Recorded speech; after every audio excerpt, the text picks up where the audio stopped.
when you think of your ex-narcissist, there are broadly two ways that you might feel, and there's broadly two categories of feelings that might go through your mind when you look back, when you think about them, and you think about your relationship with them.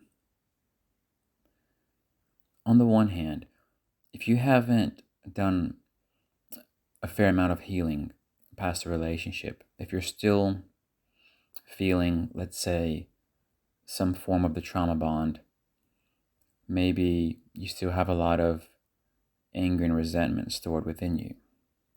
If you're still in that space, then chances are, when you think of the narcissist, you can't help but have these feelings of anger, resentment.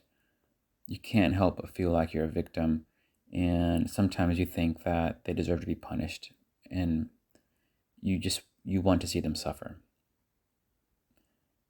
That's one of the kind of mental spaces that you might be into when you think about your ex. On the other hand, if you've done quite a bit of healing around the narcissist, your relationship in the past with the narcissist, and if you've overcome some of the things that have happened that may have caused you suffering in the past, if you've kind of bounced out of that, you might instead think of the past and just kind of lightly contemplate the fact that, you know what, it was a difficult time, but we often face difficult times, and in the grander scheme of things, the most difficult times teaches the most important lessons. Maybe you'll think, you know what, I needed to go through that to learn certain things. And even though I suffered a lot and I was mentally and maybe physically harmed,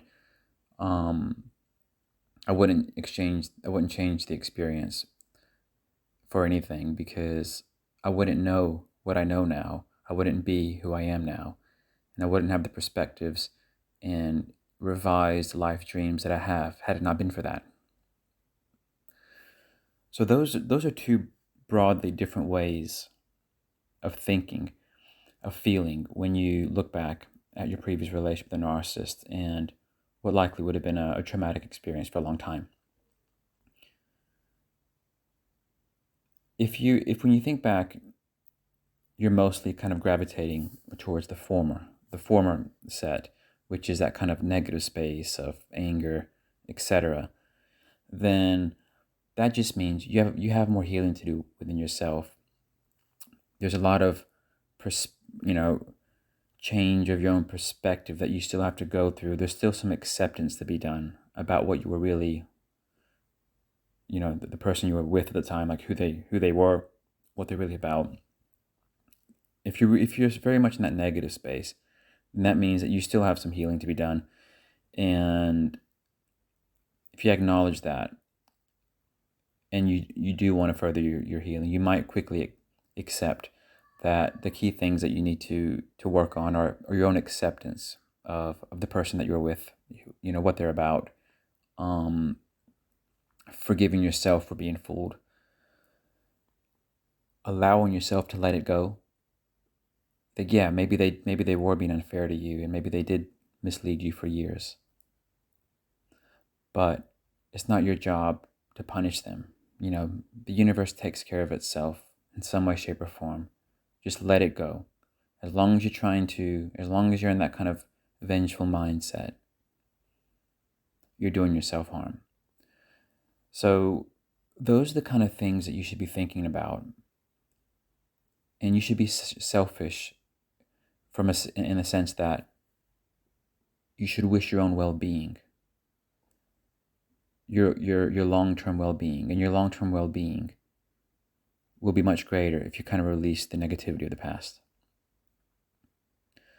On the other hand, if you can look back at the relationship with the narcissist, and you can feel lighthearted about it, and you can see the benefit in your life today as a result of that, and you've accepted that people are always going to be who they're going to be.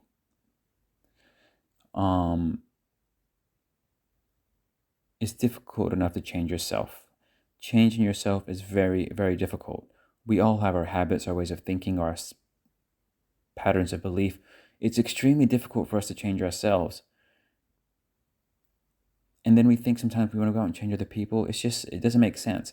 So if you've accepted that you can't change other people, and that although it's difficult to change yourself, you're willing to make the changes where you intuitively and instinctively know that there's certain changes that you can make about yourself to have a better, more fulfilling life, and you go through and you follow through with that, then you're just set on that path to just, experience life in a rewarding way. I mean, even if you don't have very, very toxic people in your life, things are not always going to work out exactly as you have planned. There's going to be ups and downs, but that's part of the fun. Oftentimes, we wouldn't have an up if we didn't have a down.